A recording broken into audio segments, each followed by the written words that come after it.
Well, Terry, we're We're here. live.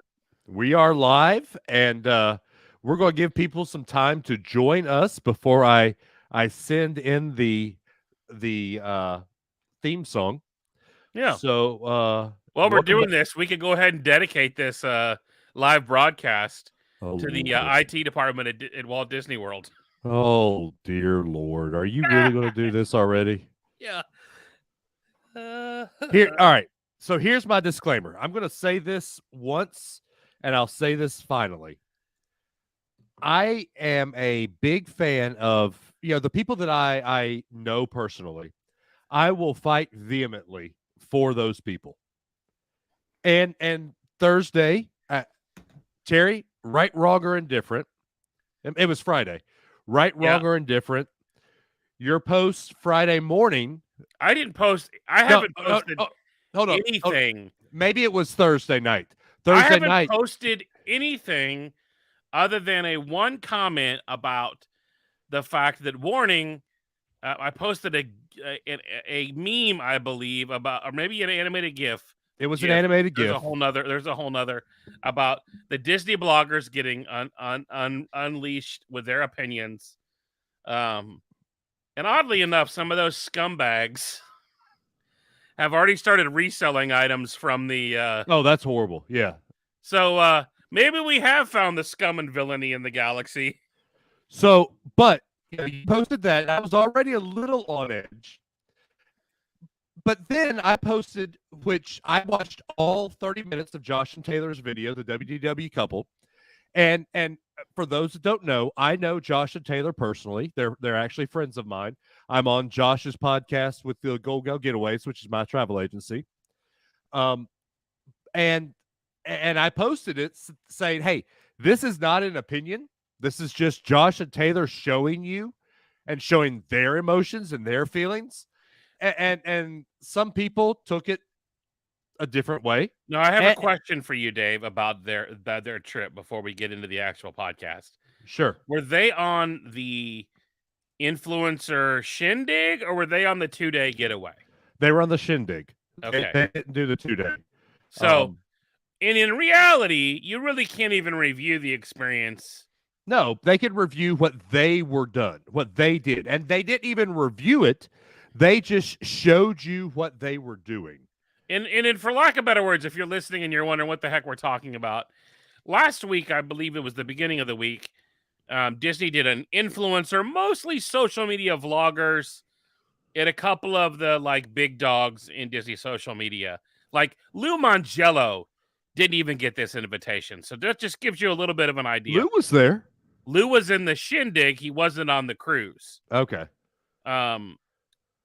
And most of the people that I'm referring to are the people that are the the Disney influencers, the Disney, some of the Disney vloggers, the ones that they haven't tried to cancel. Right. That one that they did try to cancel was there too for the 1 day. Oh, they did that. Well, you can't not let them in. Right. Because they have too much influence. Yeah, that's true. But, I was mostly following Taya Miller and others, JoJo Crichton, who I follow on Instagram, who kind of have done the actual experience. Right. And they literally brought them on to because they knew they would create content, because content, I mean, whether you like this method of advertising or not, it's brilliant. It's essentially free marketing. Hey, we'll give you a cruise and you talk about us. And they you kind of don't get invited back if you say not so nice things. Right. And there's a fine line to walk between being truthful and honest about yourself and being truthful and honest about how you felt, and blowing smoke up Disney's butt just to blow smoke up their butt. Yeah. And dude, I mean, in both of those categories of people, probably more so the latter, will post comments about. Now, when Lynn, and I'll tell you this, I will form my opinion.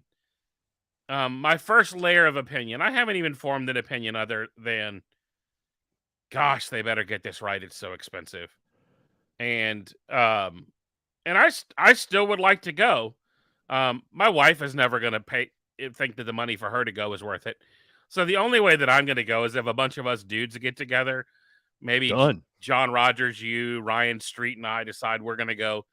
When you guys decide you're willing to sleep on the bunk beds and I can have the big bed, I will sleep in a fetal position and sleep on that bunk bed. I don't care.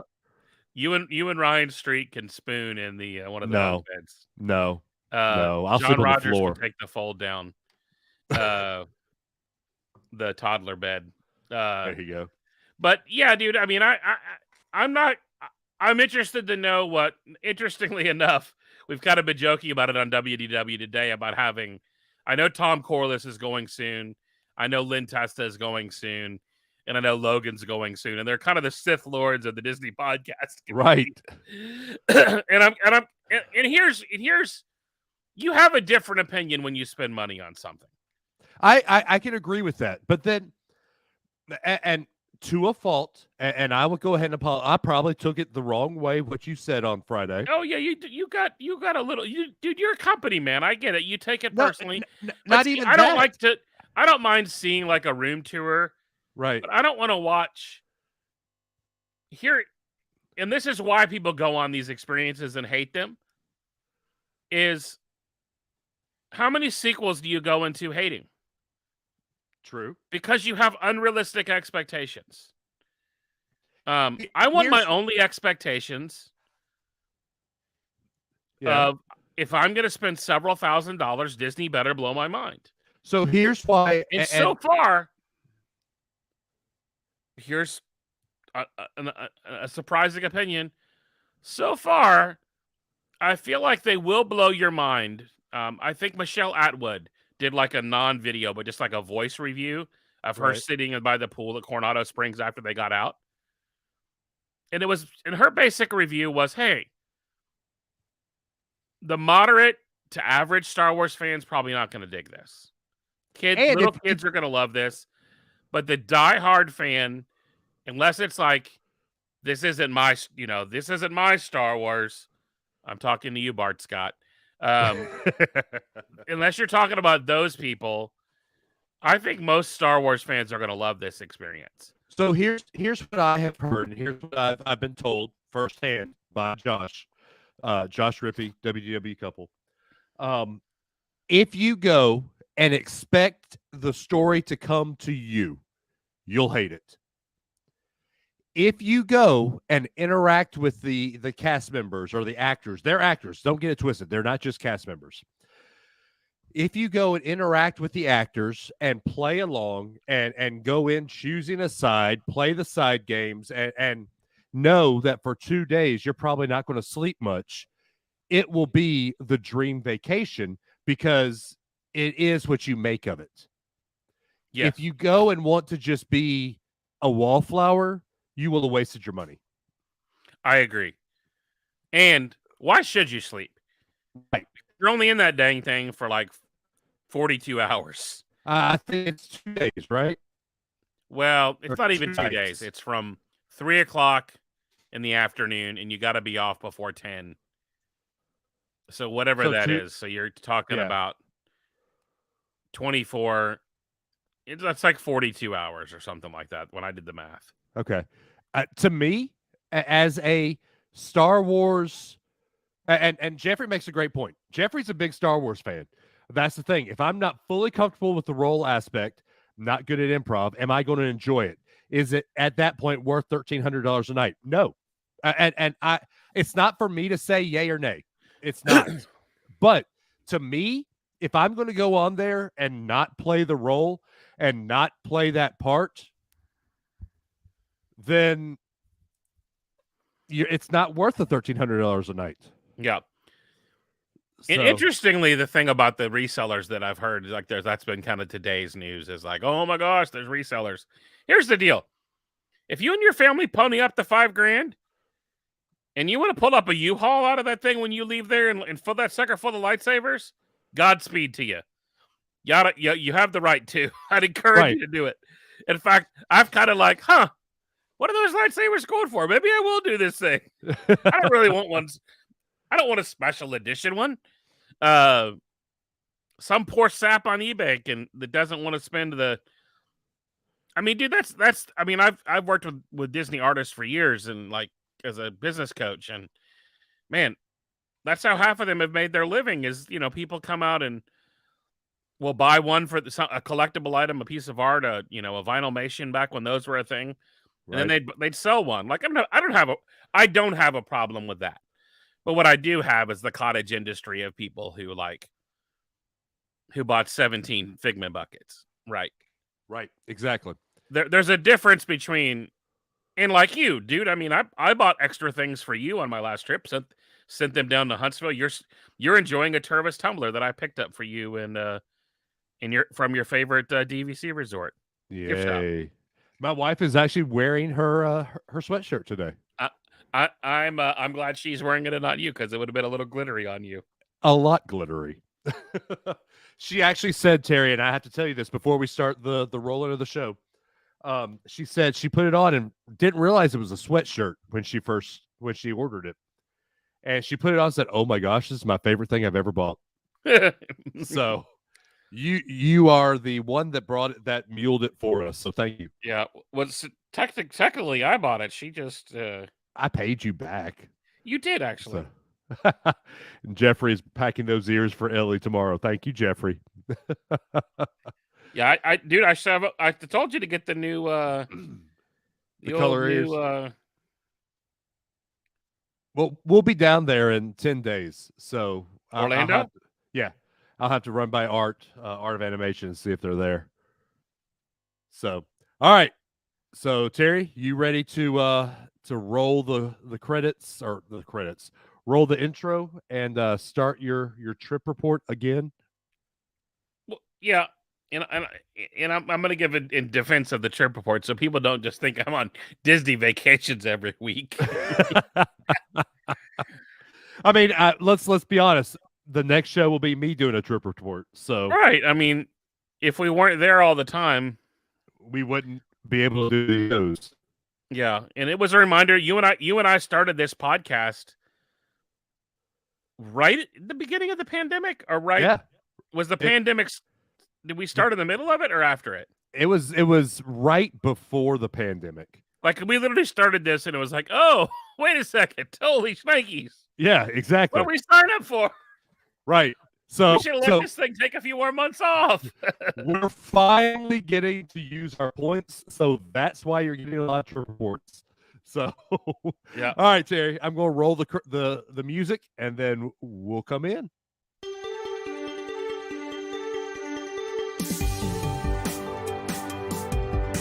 This is Top of the World, the Disney Vacation Club podcast. A proud part of the WDW Today and Laugh-O-Gram Studios family. Join us as we talk parks, points, perks, and all things DVC, and how to get the most out of your membership. Here they are, Dave Adams and Terry Weaver. Well, welcome home. I'm Terry Weaver. I'm Dave Adams. And you're listening to Top of the World, the DVC podcast, the original, the first. Not the only now, but only now, because it's a popular. In fact, a couple of the current podcasters actually bought their points because they listen to the show. So if you don't like them, it's my fault. I mean, I blame you for a lot of things, Terry, but not that. Yeah. Well, I just got back from Southern California, which was quite the place. You're always going somewhere, sir. Yeah, just so you guys know so you don't think like, wow, Terry, I want your life, which which you might, and I mean, I was there to help my good friend Jeff Barnes, aka Dr. Disneyland, is launching a course. He just has basically resigned his position teaching higher ed. Was a history teacher and a dean of student success at California Baptist University. And He is launching, he taught for the last 5 or 6 years a class called The History of Disneyland. Oh, that's cool. So we literally recorded and we set him up a home studio, and he's taken his first 50 students already. They're about halfway through the first class of the History of Disneyland course. And then if you follow me, I'll be able to tell you how to take the next class. I was going to say, I might want to sign up for this Yeah, class. it's very cool. Jeff is very smart and a really smart guy. He wrote the book, The Wisdom of Walt, and Beyond the Wisdom of Walt. And we actually wrote the book outline for his next book. And him and I have a project we're working on together as well. Lots of things, but you guys know I'm a business coach and I work with leaders. Jeff spoke at the Thing LA in 2019 and then the Thing Orlando, and we'll be speaking at the Thing Nashville and the Thing Orlando this year. And it's a good friend, and we're kind of helping him kind of step into his dreams. And one of the ways that a lot of us make a living is through online education, and so we're going to help him get that course up and going. And my team that I use over in the Philippines is actually kind of helping edit and put together the back end of the course. Cool. And so we built literally a set in his guest room with full of Disney swag and the Disneyland sign, and all kinds of fun stuff. Built that out and got his camera gear set up and all of that stuff. And I was out there to kind of help with him and spend a few days at his house there in Riverside, California. So I'll kind of break down my trip. And Dave, I know you have a Disneyland trip coming up. I do. It's just a couple of days, so I need some help. Disneyland or Disney World? Well, so Disneyland is in July. Disney World is in a couple of days. Yeah. Well, I can't help. If you haven't figured out how to do a Disney World trip. Oh, I know how to do those. Yeah. I mean, the first thing you probably should make sure you do is have a good flying fish reservation. Can't find them. I'm looking, but I can't find it. And then remember the best hack, and I used this when I was in Disneyland when their app was working. Shout out to the IT department. Oh Lord, are we starting this already?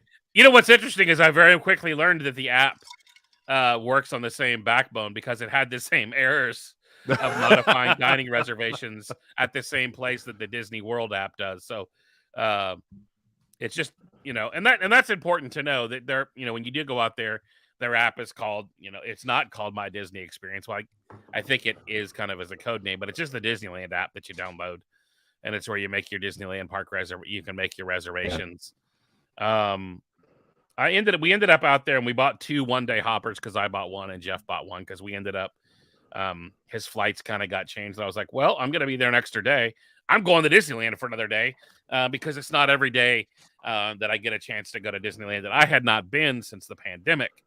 Right. I had not been since November of 2019 when we were out there for the Thing LA. In fact, I just found my ticket sitting on my desk from Moonlight Magic, which also reminds me that it's time to clean off my desk. And that last Moonlight Magic was on like the 15th of November in 2019, the California Adventure.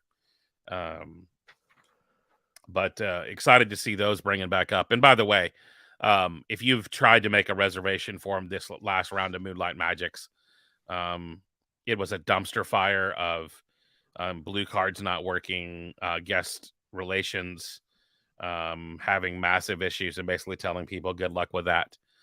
Really? Oh, yeah. And so I would encourage you guys, when you have these issues, the only way things are going to get better at the parks is when you have an experience that's not good, to let the powers that be know. Don't complain online. Don't complain to Tom Corliss. Don't complain to Disney bloggers, vloggers, and podcasters. Get on there and light up those customer service emails, light up social media, let them know. And they did. I mean, the Disney Vacation Club official group on Facebook was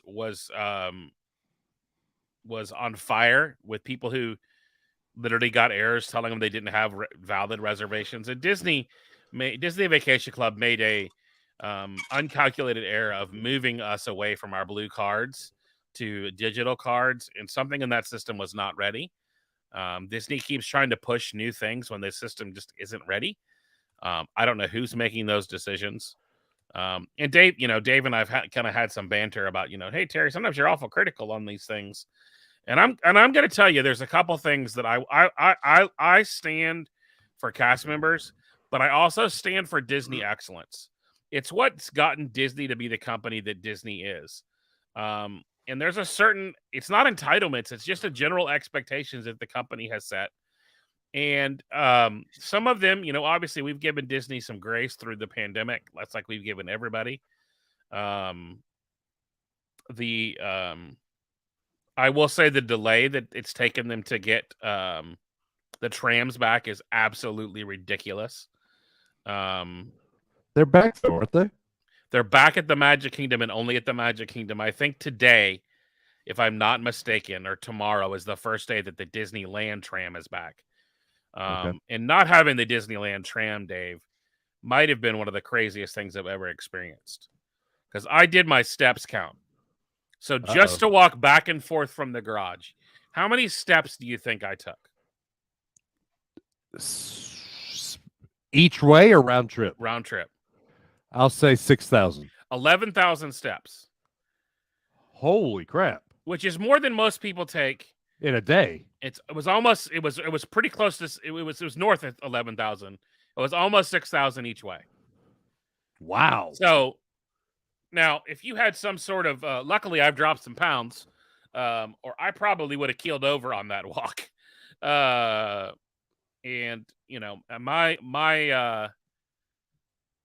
my Disneyland days topped out at 28 and 34,000 steps. Are you serious? That's more than I take at Disney World.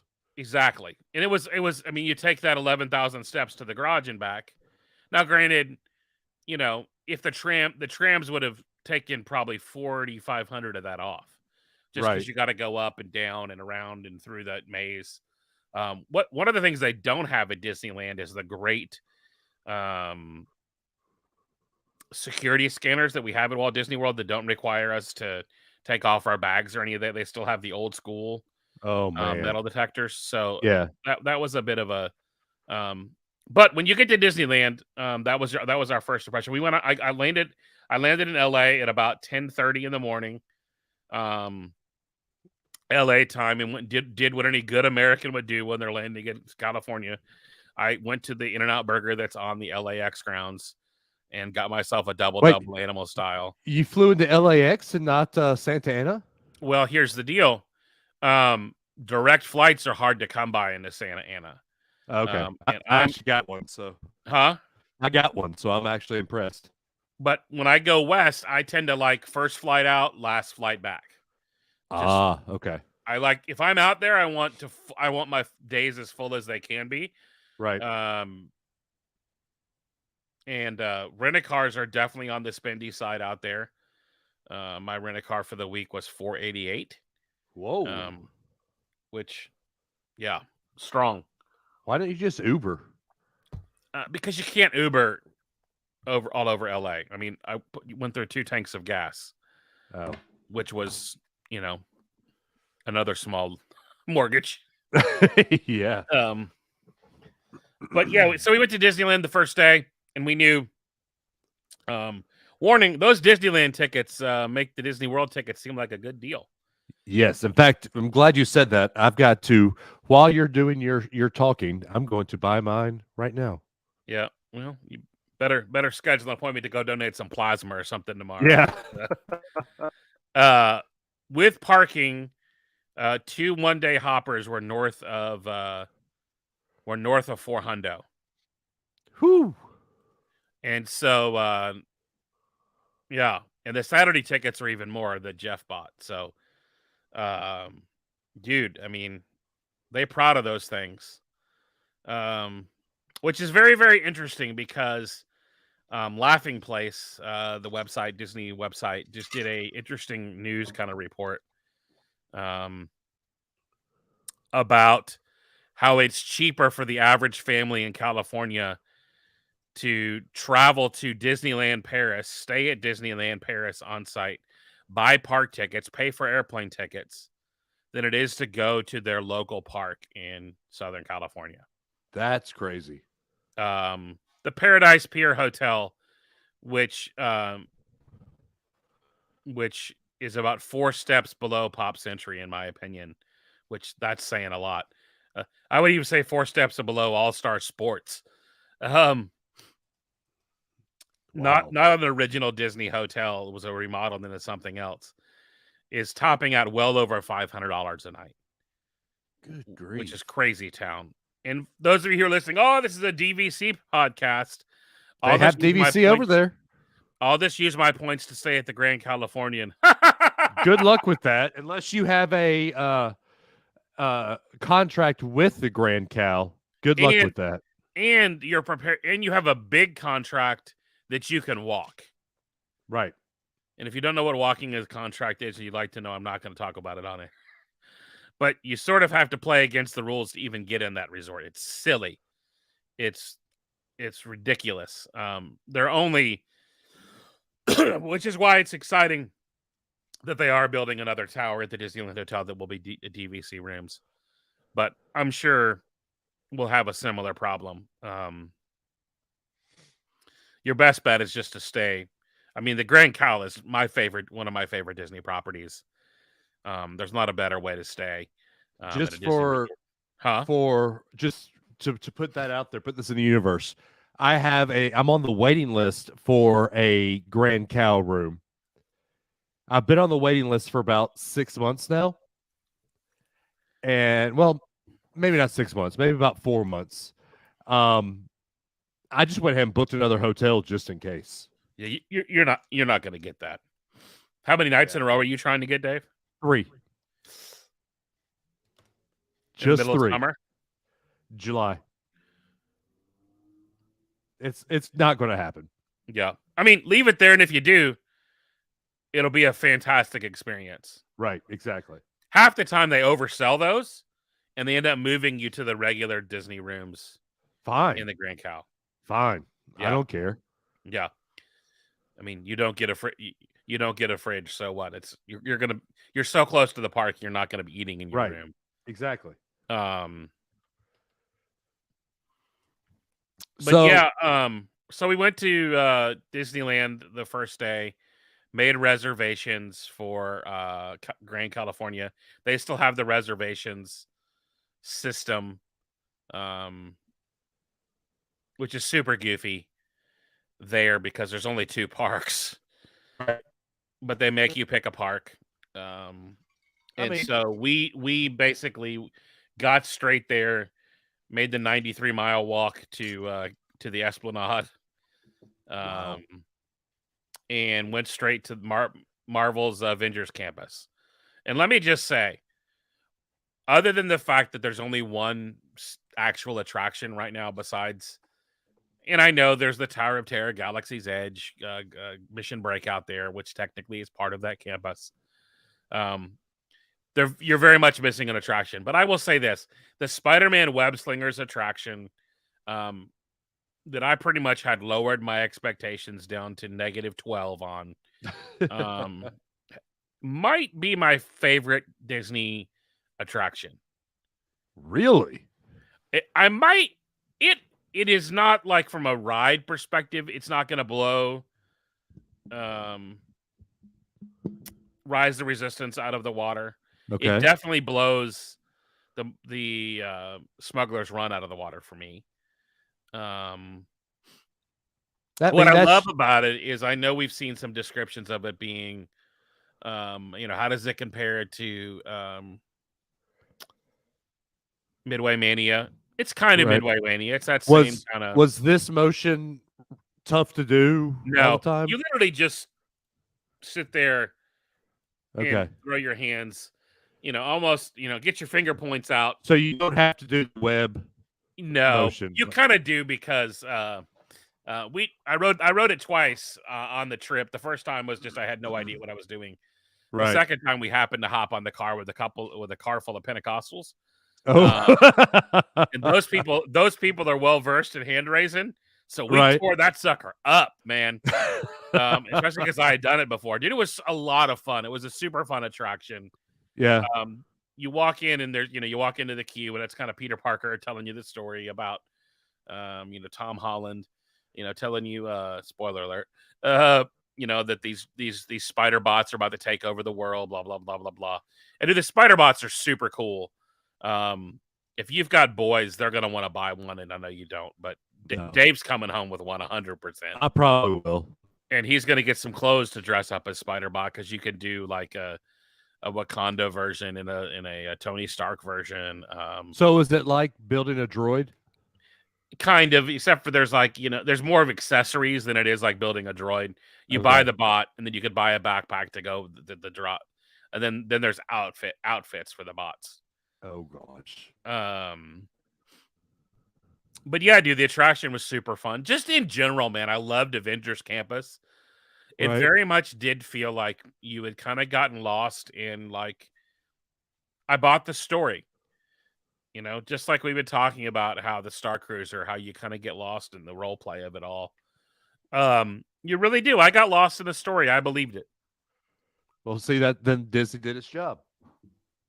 I really do think Imagineering nailed this one. There's another attraction which is supposedly going to be Quinjet based. Ooh. And it's obviously there's a big ride building that's already done, and it's got the jet on top of it. That's kind of where the characters are roaming. There were characters everywhere in the land. Yeah, Ant-Man I heard was about out. There was a parade from Wakandan warriors. Iron Man was out. Of course, the Spider-Man show that's on top of the building with the killer animatronic was there. That was super, super fun. Yeah. I kind of didn't want to leave. I mean, we spent a couple hours Really? just kind of standing around soaking it in. They had great merch. If you're looking for a life-size Iron Man figure for $8,500, Good now grief. you know where to find one. So here's a question, and this is probably something that most people should know. I don't, but sorry. Annual pass holder discount doesn't work over there, does it? No, but your DVC discount does. Okay, that's good. That was my next question. It's not quite as good there for some reason, which is goofy. Huh. Because most of the annual passes are only 15% discount, so I think your DVC discount is like 10%. Okay. Which kind of feels like, come on, guys, just give us 20 or 20% everywhere, and not. Yeah, give us what we normally have. Yeah, I mean, I don't know. I mean, I really do think that it would help sell DVCs direct if they would really just make it straight up with the discounts and they should just work everywhere. And they should be the same thing everywhere, whether it's a sit down or a restaurant, or like the DVC discount isn't good on alcohol, but Tables in Wonderland was. Just the goofy things like that they do at Disney World too. It's just silly. Yeah, understand. In some ways, the parks in Anaheim, I lied. The first stop we did make was the Starbucks in California Adventure. Oh, dear Lord. I got up at, my alarm went off at 3:00 Nashville time. Oh. So, and I did not go to bed until 1:30 Anaheim time. So you do the math. That was 24 hours and 30 minutes. So actually, it's basically 24 hours. 24 hours and 30 minutes. So Yeah. when I hit the bed, dude, I was dead to the world for a few hours. Oh, I know I would be. Now I'm a plain sleeper, dude. So I'm not. I drooled and snored on that whole flight out there. So I'm not at all. So I'll be horrible. yeah, it was the first day Southwest was serving alcohol again, and I couldn't even stay up for that. I woke up like when we were like, please put your seatbelts on. We're in for our final approach. I'm like, I just slept through that entire flight. That's awesome. I woke up and the stewardess had kindly put the Southwest does like a bag of like Chex Mix stuff, right? Brownie brittle, and man, that brownie brittle stuff. Apparently, Costco carries it. I'm gonna have to buy a couple of pounds of that because that stuff is fantastic. But yeah, what was it you just said about? What was it you just said about losing weight earlier? And yeah, you go buy all that brownie brittle. Yeah, well, dude, actually, the little bag of brownie brittle was only 70 calories. So yeah, but then you buy a couple of pounds of it, and then I didn't say I was gonna eat it at once. Yeah, right. No, it was just a little handful. You don't need much of it. It's just enough to go, ooh, brownies. Oh. And then did feel my favorites. We skipped Soarin' because Soarin' is about to switch over to Soarin' over California there, and had that been done, I'd 100% done that. Yep. I skipped the water ride. I didn't do Incredicoaster just because, you know, I mean, it's a coaster. Did you do the Ferris wheel of death? I did not do the Ferris wheel of death. Not because I'm afraid of it, just because it's like, okay, I've done that. I mean, I've done that thing probably 20 times. Okay. It's a slow load. You got to when you're only there for a couple times. Like, I mean, 100% do take your kids on it. Yeah. Well, it's just going to be me and Amanda on this trip. Oh, no kids in July? Because we're doing Alaska cruise. Oh, dude, fantastic! Even and then we're flying from Seattle to LA. Dude, that's even better. Yeah, you guys are gonna have a great time. Oh, it's gonna be awesome. And hopefully, then, they'll still be doing Soarin' over California. In July, I don't know if they will, because I think they're just doing it for their food. Their food and wine fest seems to go on forever. I think I hope I'm still going to be there. Let's see. Let's see when the dates of that are. Obviously did Cars Land, dude, which is still, I mean, between Avengers Campus and Cars Land, that park represents the best of Disney, the best of Disney Imagineering, the best of Disney budgets. Yeah. It's only March 4th to April 26th this year. Well, that's a bummer. What's interesting about kind of some Avengers Land campus, had John Lasseter not been the great leader that he was, we wouldn't have an Adventureland campus because they wanted to give him all that space for Cars Land. Right. And he said, nope. Him and Kevin Rafferty, who just retired from Imagineering, who did the Runaway Railway, if you're a fan of that attraction, and many other Disney legend. If you're a fan of that, he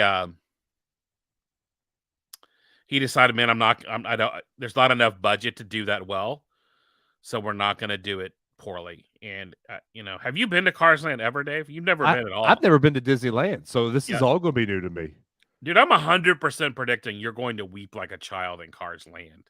I'll weep like a child on Main Street. Main Street. I did too. My allergies flared up big time when I saw Walt's light on over the fire. I mean, if you follow me on Instagram, I was posting pictures from all of that. And yeah. So yeah, we did that. And then I'm trying to think if there's anything else we did.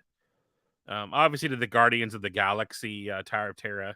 And I like that Tower of Terror better there than the one that was there before when it was just Tower of Terror. Why? Because of the Guardians, or? Sort of. The real reason is that attraction never had the hallway.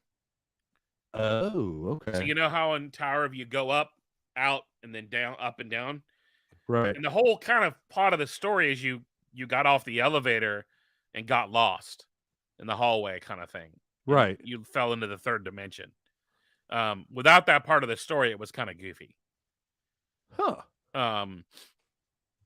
Now, I will say that ride is sort of like riding a martini shaker. Because it's a lot more shaking up and down than it is drops. Okay. But super fun. The soundtrack is the soundtrack for the Guardians of the Galaxy mission. Oh, so it's amazing. Yeah. The rocket animatronic that's in there is amazing. Yeah. Yeah, just kind of poked around there. The animation pavilion kind of thing there where it's literally like you're standing in the middle of two football fields of screens that are dedicated to one movie at a time, and all of the concept artwork and scenes from the movie and music from the movie, breathtaking. That's one of my favorite spots. That's cool. In the parks. If you've read my book, Making Elephants Fly, a lot of it was kind of there was definitely some time dreaming between. That was my place to go in California Adventure, whereas I went to Tom Sawyer Island on the Disneyland side. But yeah, dude. So it was about dark by the time we got over to Disneyland, which was perfect. It was twilight. Right. The light was shining bright. Which meant I didn't get to ride the train the first day we went to Disneyland. which I knew I wanted to save that and do that with Jeff because, I'll tell what we did on Sunday and it'll kind of come full circle. Yeah. But a lot of the history of Disneyland that people don't understand is Imagineering. I went to Griffith Park on Sunday, which is the park bench that Walt had his park bench moment where he said, "I'm going to build Mickey Mouse Park," which later became Disneyland.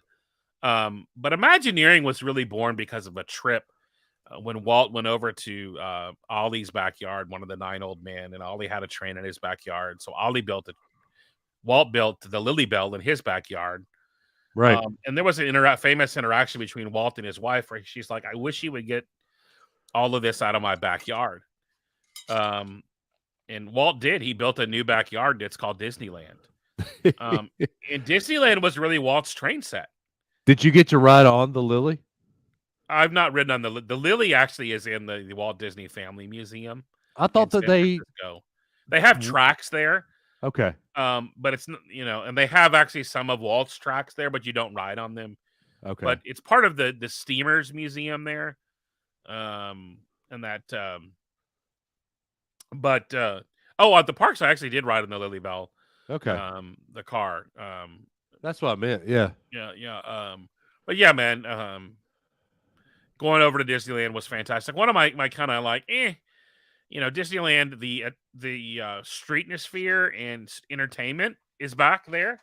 Right. In kind of a big way where it's not in Orlando right now, which was really, really good to see. Kind of does it. It sort of makes sense because actors are a dime a dozen in LA. Right. So right. it's easier to find them. Oddly, a lot of the dining closed super early, which kind of torqued me off. Wonder why.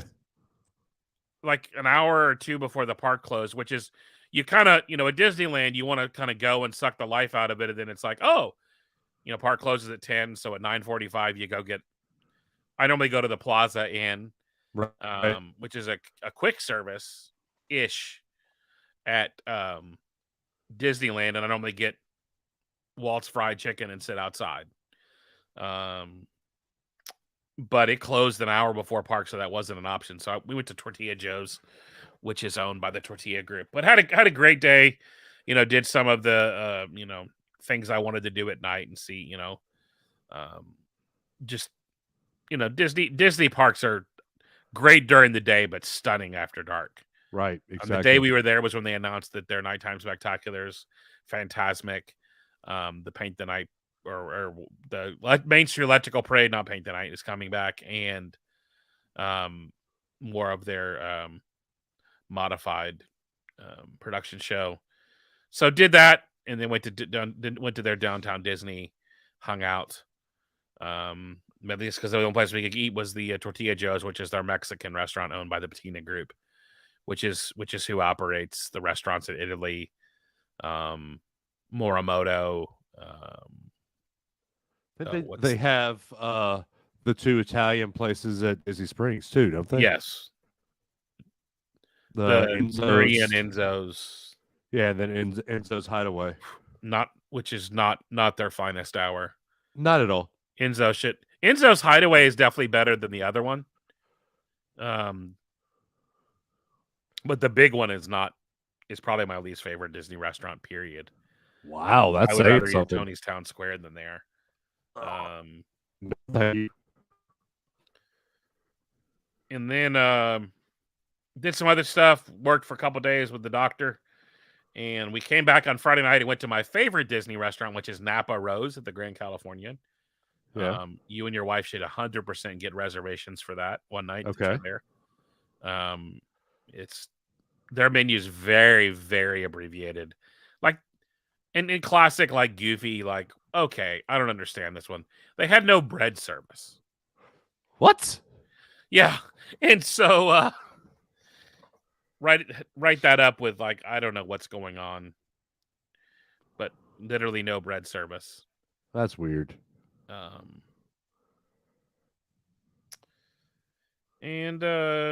Yeah, so the next morning we got up and Jeff is a rope dropper. Oh. Yeah, so we got up and left for Disney at like 6:30 in the morning, which, oh man, why? And And the walk was so long, we still didn't get to the front gates and get in before park opening. Are you serious? I mean, the Esplanade, which is the middle between California Adventure and Disneyland. was completely packed. I mean, we waited probably 30 minutes to get to the turnstiles. Wow. And go to the middle. Pro tip: go to the middle. Really? Go Okay. to the middle. Because there's people coming from both sides, one from down to Disney, one from the harbor. Streets, come to the middle. Yeah, go past all the people. All right. So went to Disneyland and treated Disneyland with its proper respect and got on the train. Took the train all the way around and then back to New Orleans Square and went and rode Rise the Resistance to visit Batu West. Any different than Batu East? None that they're almost identical. Okay. I'm gonna close my door. Okay. Because I hear my mother-in-law's car door in my driveway, which means my dogs are gonna go ballistic. Well, then close the door then. It's really interesting to me to hear all this stuff because, as Terry said, I'm planning a trip in July, and it'll probably be about the same amount of time, 3 days. We've got 3 days in the parks, and I think whereas Terry did some time off property, I think I'm going to try to use all 3 of those days on property because I know I'm not going to be able to do both parks and give Disneyland its full due and do it in one day, and give California Adventure its full due and do it in one day. Right? So you can't. You've got to hop. Yeah. Now I will say a few things to think about for anybody that's planning a Disney trip before I kind of continue with my day. Don't try to do it all. It's impossible. And that's going to be my problem. That is going to be my problem. My recommendation is you do the things that we don't have in Orlando, and you do the things that we have that are different.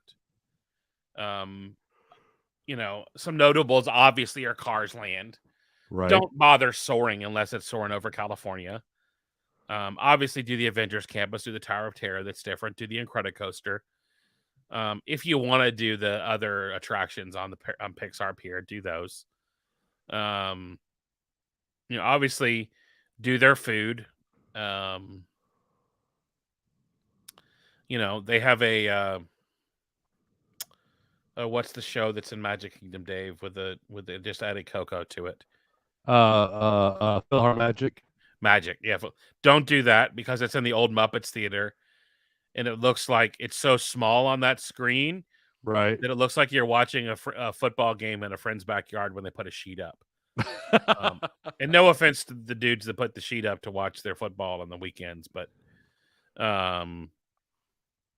yeah. So do the. I'm trying to think if there's anything else they have like a water ride.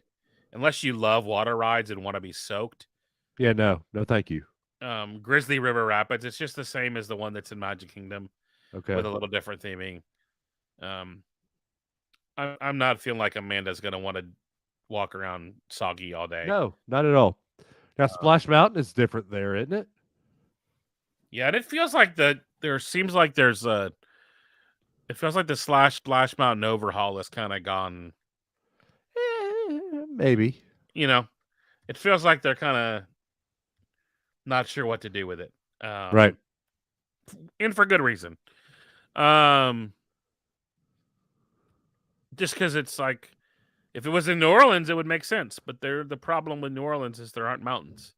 It makes sense at Disneyland because it's basically right next to New Orleans.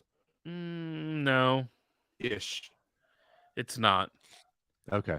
The Haunted Mansion is next to New Orleans Square. Pirates is in New Orleans Square. Which are there pirates in New Orleans? Yeah, are there pirates of the Caribbean in New Orleans? No. It at least there's water. Okay. And it's kind of actually technically that ride is under all of New Orleans Square. That's true. Good point. And most of that ride is beyond the berm. So, But that 100% do pirates. oh yeah, Get it's reservations at Blue Bayou. Make a list, Dave. You need to get reservations at Blue Bayou for lunch. Get the Monte Cristo. You need to make sure you get reservations at Napa Rose for a nice dinner. Those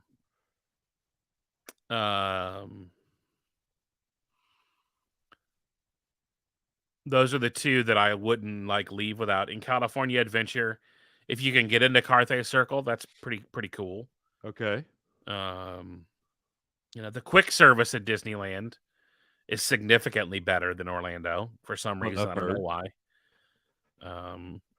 Was it the Sunshine Terrace or something like that? Where you get the churros, the little cart. I mean, the thing that's not a cart that's a big deal is the red trolley that's at the end of Main Street where you get the corn dogs. Okay. And those corn dogs are fantastic. All right. That's great. The Plaza Inn is a quick service. It's kind of like it was sort of designed around Walt's idealism of that era. It has a vibe. It's a great lunch or dinner place. It's quick. You can get out of there for $40. That's not bad. Yeah, and it's you go in. It sort of reminds me of like a mall cafeteria. Yeah. You grab your tray and you go up and you get your dessert and you put it all on a tray. It feels like you've stepped in truly back in time. The other notables is there's bread bowl stuff in both parks. There's a great outside food court with sandwiches and but yeah, there's lots of carts and obviously your typical churros and Mickey bars. All those are abundant. Right. So Terry must get reservation. Napa Rose for dinner. If the girls are with you, I would give you some different things. Yeah, of course. You don't need to do a character breakfast. You definitely don't need to do the princess breakfast. Nope, we're doing that in a couple. Do one of those at Napa Rose, and that joker is like $100 a kid. No, thank you. Save that for when you bring the girls. Yeah, exactly. So Terry, as we get to wrapping up here, we're about at an hour. I want you to talk we're not about an hour. We're at an hour, including our pre-show. Well, okay, fine, but yeah, I mean, we do need to wrap up. But I've got a whole day at Disneyland, and I want to talk about Griffith Park. So, go ahead. Well, that's what we're going to talk about is Griffith Park. I want you to talk about your time at Griffith Park, what that means to everybody knows what it means, but just tell me about the vibe at Griffith Park. Well, it's kind of sad, but and one of the things people have asked is what's it like in California right now? Right. If you're in Orange County, it's pretty normal. If you're in Riverside, outside of the area, it's pretty normal. Yeah. But once you get to LA County, it feels like you're on the wrong side of the Berlin Wall in the 80s. Ugh. I mean, I was told I had to show my vaccine card before I could sit down at a Starbucks. Oh my gosh. And I'm triple stabbed. So don't yell at me for being an anti-vax or any of that stuff. But the California's, it's kind of gone off the rails if you haven't paid attention. And the mayor of LA definitely has. But so we got up and we drove to Griffith Park, which is in the Los Feliz area of Los Angeles. And Griffith Park is the famous carousel where Walt Disney went and sat with his daughters on a park bench while the girls were riding the carousel. I rode that carousel. If you want to see a video I did from there, you can see the carousel, and I've posted some pictures from there on Instagram and Facebook. But it's the carousel where Walt said there's got to be a better way, because he was on a park bench. He was kind of passive, and the girls were active participating, and he wasn't. And he's like, man, I want to go somewhere where I can ride with the girls, which is why the rides, especially in Fantasyland, and those rides are definitely different at Disneyland. Right. The new update to Snow White's Scary Adventure was fantastic. Odd bit of Disney trivia, and I didn't even know this because I never got to experience that. But all of those early Fantasyland attractions, Dave, when they were built originally by Walt, none of the main characters were in them. Really? Like Mr. Toad's wasn't in Mr. Toad's. Snow White wasn't in Snow White's Scary Adventure. Why? Because Walt's concept was that you were the hero in the story. So if you want to talk about what really the essence of Galaxy's Edge was, Walt wanted you to be the hero in your own story, which is really But Griffith Park, is a big park that's in the middle of Los Angeles. It's kind of like Central Park in Manhattan. It takes up tons and tons of land. If you've seen any movie in the last 100 years and seen a observatory, there's a pretty good chance that you've seen the Griffith Park Observatory. Most recently, Adele did her concert there when Adele had all the cool people in Hollywood hanging out. That was at Griffith Park. And that's where the carousel is. And the carousel's kind of sad, dude. Really? Why? Definitely just disrepair. It's old and needs Neil Patrick Harris to fix it. Well, why doesn't he? It's definitely in rough shape. And they sort of left some of it in rough shape. I mean, I think the carousel was built in 1908. Yeah. I mean, so the carousel is well over 100 years old. So is Prince Charming's Royal Carousel, but it still looks good. Yeah, but that thing is updated. I mean, Disney updates the paint on that every couple of years and That's on true. a daily basis if there's massive need for touch-up. But yeah, I mean, so we went to Griffith Park, and then we kind of left the carousel to go over to the Carolwood, the Steamer Society, and go to the Carolwood Pacific Barn. Yeah. Which is the barn that used to be in Walt's backyard, in where the birthplace of Imagineering was. It was where the guys would hang out with Walt on the weekends, and that's kind of where Walt got the itch to do something more. So it's cool that it's actually that's located in Griffith Park. That is pretty cool. Because literally Griffith Park was Walt's it was in Walt's backyard. And really the entire, within a couple of miles from that carousel, interesting trivia fact is Disneyland from the carousel is 33 miles. Seriously? No, straight up. And you're a 5 or 10 minute, or depending on the time of the day, an hour. But you're just a couple miles away from where Walt and the kids lived. Walt and Lillian and the kids lived. Right. You're just a couple of minutes away from both studios that were the Disney studios. Wow. You're just a couple of minutes away from the current location of the Disney studios.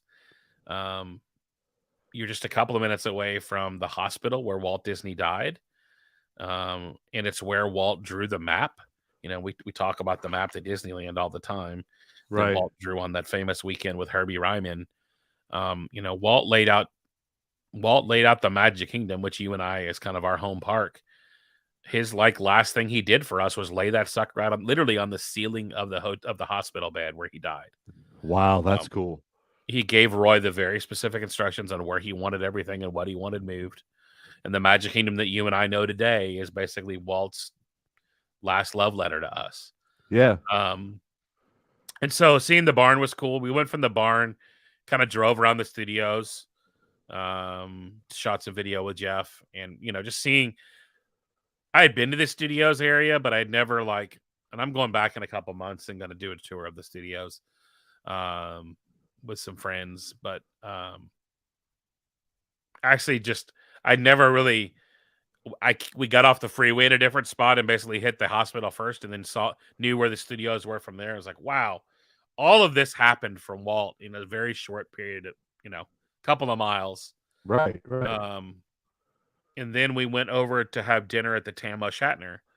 And the Tam O'Shanter was right across the street practically from the Hyperion Way Studios, which was the original Disney Brothers studio. And it's where they literally called the restaurant the Commissary. And the table we sat at was table 31. And table 31 literally has a plaque on it. It's Walt's table. Yeah. How long is the wait? So was the wait to get to that table more than? I just made a request when I booked my reservation, and I booked my reservation at a strategic time at the beginning of dinner. Yeah. So I knew that like at 4:45, because I knew that like if I reserved it, then I would get it. Right. Okay. And I would have been willing to wait for it. I'd have wouldn't gotten caught in coffee or done something else if I'd had to wait for a family to finish. Right. Right. Because I've sat there one other time with my buddy McNair, and some other friends one time, and so back in 2019. So I knew that I wanted to take, and Jeff had never sat at that table, so I wanted to have that experience with him. And literally, dude, at that table, you can see carvings and drawings on the table from the animators and the Imagineers. You see literally on the table is like the you can see it. I mean, I'll text you pictures of it and post them in the group, but you can literally see the dinosaur scene from the diorama that's in the coming into the Main Street station in Disneyland, which was part of, I think, the Ford exhibit in the World's Fair. And that's the World's Fair that gave us Fabulous Moments with Mr. Lincoln. It's a small world that moved into the parks. Great Big Beautiful, Great Big Beautiful Tomorrow. Carousel of Progress. Carousel of Progress, which isn't at Disneyland. So it's special that we still have it at Disney World. And I love how they've cut the nostalgia kind of, we lost our Mr. Toad's Wild Ride to Pooh Corner. They still have Mr. Toad's Wild Ride. So if you're wanting to go to Disneyland and go to hell at the same time, Mr. Toad's still there for you. You better believe I'm riding that thing 3 or 4 times. Yeah, and those are the things that I would encourage you to really kind of strategically plan out, like to make sure you do. Do you need to ride Dumbo there? Sure, it's the original one. Probably not. But like the canal boats, which we don't have, the Matterhorn, their monorail is very different. The Nemo subs, if they're up and running, are cool-ish. What does their monorail do? Their monorail is as much of an attraction as it goes back and forth to the Disneyland Hotel. So it goes to the far, far end of downtown Disney. So if you were to stay at the Disneyland Hotel, it would basically be your transportation to sneak into the back door of the parks. Okay. Like you have to have a ticket to get on it to get in the parks. I don't think they're air conditioned, but they have windows. Okay. But yeah, man, the eating at the Tam and the Griffith Park experience was definitely over the top and cool. And because there's so much interest on it, Jeff and I are actually kind of working on putting together kind of an experience to take kind of literally, at Disney World, you can take the Disneyland, you can take the Walk in Walt's Footsteps tour in Disneyland. Right. We're kind of dreaming about what that would look like to kind of go to his boyhood home and kind of take people on a full experience for real Disney fans and get some of the Disney history geeks together. And is his boyhood home in Marceline still standing? Yeah. No, but the barn the barn that's the same barn at Carrollwood, they've rebuilt there as well. Okay. You can go and sit. You can sit where the Dreaming Tree was. There's the Dreaming Tree died. I may or may not have a part of it in my house when it fell to the ground. How did you happen to may or may not get that part? It was on the ground. It literally had rotted to the ground, and I picked up a piece of the bark. Now I bought an actual piece of it from the hometown museum as well. Right. Just like I may or may not have a brick from Laugh-O-Gram Studios that's in Kansas City, Missouri. Well, we both know somebody that owns Laugh-O-Gram Studios. Well, that's different. That's different than that's the trademark. But Walt's journey obviously started in Chicago, Marceline, Kansas City to Hollywood, and literally that's what the story of California Adventure is where Walt would have got off the train. That's what you're walking into is Walt's Hollywood in 1928, and the statue in that park is much like this partner statue that's at the Magic Kingdom and Disneyland. But in that park, it's the storyteller statue, which is Walt wearing a sport coat. And that sport coat was famously the only piece of clothing he brought, basically. In the sport coat, which Jeff and I both never noticed. I kind of noticed when I was standing there. Sitting in his back pocket on his side pocket on the sport coat is a copy of the Kansas City Star, which was the route that he had with his father, and when he talks about his kind of negative relationship with his father, Right. But you can see a copy of the Kansas City Star in his pocket on that statue. Mickey Mouse is standing on top of the crate, and in that crate he had $40. He bought a first class ticket with all of the money he left. And if you've watched the wonderful film As Dreamers Do, you can see me portray the kind of fictional pawnbroker L.R. Oswald as kind of a nod to the Oswald the Lucky Rabbit. Right. I got to name the character because it was me, and I didn't have. It's mostly Travis Tritt talking over me about Walt selling everything he had, and literally being bankrupt and going to Hollywood, and and that's the really cool part about California Adventure is you're walking into that story, and you get to the circle there, much like you get to the hub, and you see Carthay Circle, which is where Snow White premiered. Right. So you Walt's vibes are all over that place, man. And you definitely feel it. Even California Adventure, you feel it because the entrance to the park was kind of redone and made as a kind of a tribute to Walt. There used to be a show kind of themed around the Newsies, and Mickey Mouse was kind of in the Newsies hat. You still see that the Mickey Mouse roaming around, but they don't have the musical show kind of now. But and one of the things I will say is a lot of people, why are the parks really crowded? Yes, the parks are really crowded, but none of the parks have all the entertainment back. Right. So, like, there's a massive Frozen show that's in California Adventure that holds probably 2,500 people at a time. It's the Hyperion, right? At the Hyperion Theater there. It's, and the queue holds another 2,500 people. So, that's 5,000 people that are doing other things rather than being in the show or waiting in line for something else. Exactly. And you're seeing, there's 5,000 people that aren't sitting on the curb waiting for a parade. And so you kind of have those experiences all over the parks that are making the crowds, but the parks are back, man. I will say that there were definitely things at Disneyland that definitely felt a little more alive than they did in Disney World. But then they had the goofy things like the tram still not running, and that's obviously resolving itself this week. And I think the staffing issues were really why the restaurants were closing early. Hopefully that'll get back to normal. I did not stand there and watch the Disneyland fireworks just because they're not as good as the Magic Kingdom fireworks. Even over what is the fireworks right now? They have a projection show that's kind of as well right now. Okay. They do run that during the week, but on the weekends they run fireworks. I was at the Avengers campus checking out the quick service there, which is themed around Ant-Man. Yeah. The test kitchen, which is super fun. I got the chocolate smash bar, which was, we split it with our group. And that's the fun thing is you can kind of mess around and kind of test the experiences with your friends and taste all the things. And you'd have to eat a whole candy bar. And that thing was giant, dude. It was like, a foot long. Because that's the whole thing is everything is supposed to be big and small there. Right, right. So the pretzels are the size of your table. Or you can get a mini pretzel. That's cool. But yeah, Disneyland is still fantastic. And I loved being able to go again. It's still a very, very special place. And I look forward to you being able to go, and especially knowing that just you and Amanda are going. I think you guys are going to have an awesome time. I hope so, man. I think by the middle of July, I think more and more things. In fact, one of the things that happened when we were there, and this has happened since we last recorded it, we haven't talked at all about, is on Wednesday, masks were still required on the rides. Right. By Saturday, they were not.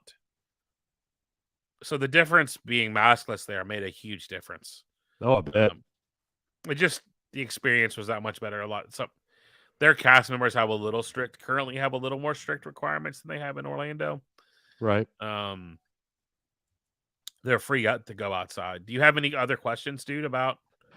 Not yet. I feel like as time gets closer, I will have a lot more.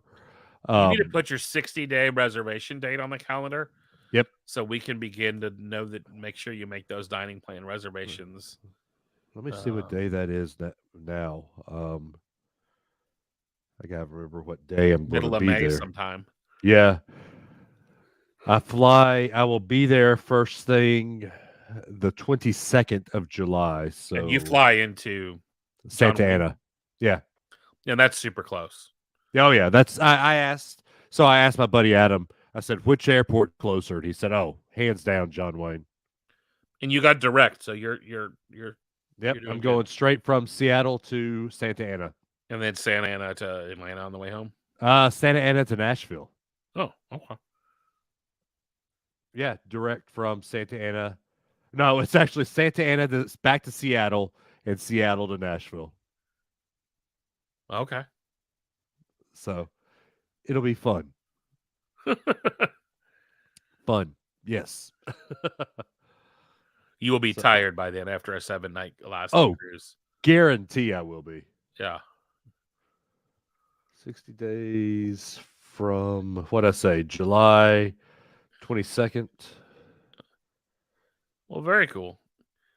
Well, I think we've made an episode of this. I felt like I've talked a lot about California, and You did, but it's very informative. Very for people like me who have never been. You painted a good picture of what to do on a short trip. yeah, in Disneyland, I think 3 days in Disneyland is a good amount. You still won't get to do everything. Because remember, what a lot of people don't understand, and I say this all the time, people are like, well, I don't get it. The same number of attractions exist between 2 parks as exists between 4 parks in Orlando. Right. They pack a lot in a little place. Yep. And that is the other thing, is that you definitely feel the crowds more. Yeah, and you should go ahead for summer. You should go ahead and start getting those reservations too, dude. Yeah. You're I am. They actually haven't opened for July. I just checked. They haven't opened for July yet. Huh. It makes me wonder if they're kind of going to go away on some level. I don't know. I'm not holding my breath. I doubt it. 60 days out for July 22nd is May 23rd. Yeah. You'll definitely want to get that Blue Bayou reservation and that Napa Rose reservation. Yep. And remember, guys, that I have a server that I've been going to for 10, 15 years at Disneyland, at the Napa Rose, and he's about to actually kind of step into starting his own business. Good for him. But he actually couldn't even get me in. So the only reason I was able to get in Napa Rose is I was watching for that couple of day out, cancel your reservation, which happens all the time. You just got to watch them. Yep. Post 9, 10 o'clock at night, you got to start watching for those in the time zone of the park, because they do come available. I'll tell you what's not coming available right now are reservations on the DVC site. Yeah. Because they are like, I am just randomly going and checking because we're going next week actually. 10 days now, 10 days out to when we go to Disney World, and I keep checking, just say, hey, do I want to switch resorts? There's nothing. Like usually there's a onesie twosie, like maybe you could do a 1 day here, 2 days here. There's not even that. Where are you staying? We're staying at Key West, so Ooh. I know we're driving this time though, so Okay. it shouldn't be that bad. I'm gonna be interested to see if you fall in love with Saratoga after this trip. Well, we're not Saratoga in it. We're Key Westing it. I know. You're gonna have a newfound respect for how great Saratoga is. I doubt it. And like I said last week, you know what you ought to do, dude? Just for the good of the show, you ought to go take a room tour of the new rooms at Saratoga while you're there. If we have time, I will. Because they're snazzed up. But remember, like I said last week, if even if I change my thoughts, you're not going to admit it. You will never know. Well, I know I'm right. Just because Sherry says you're always right doesn't mean you're always right. All right. Forky. Yes, I am. All right, Terry. I think that's about it. Yeah, I think that does it. And guys in the group, let us know if you have questions about Disneyland. I'd love to answer if you have a trip coming up. I know it's kind of a bummer to not get to use your points, but if you need places to eat outside of the Disney area, I've got lots of recommendations. I had a business partner out there for a while, so I've spent a lot of time in Southern California. and definitely can try to help you out. And give you my 2 cents. And I'm definitely hoping to go back. Leslie definitely was jealous of not being on this strip. So I can imagine. yeah, but I mean, the rope drop to shut her down would have that's definitely not her vibe. Yeah. She would rather go 3 or 4 shorter days than. But dude, when the park tickets are as much as they are, whew, you gotta. Yeah. So Very true. Well, that'll do it for this week's episode. We're still not at the top. Speaking of things that they haven't opened back up that they need to, Grr. Dave and I will be out front banging on the doors to let us into the Top of the World Lounge. I'm Terry Weaver. I'm Dave Adams. And we'll see you next time.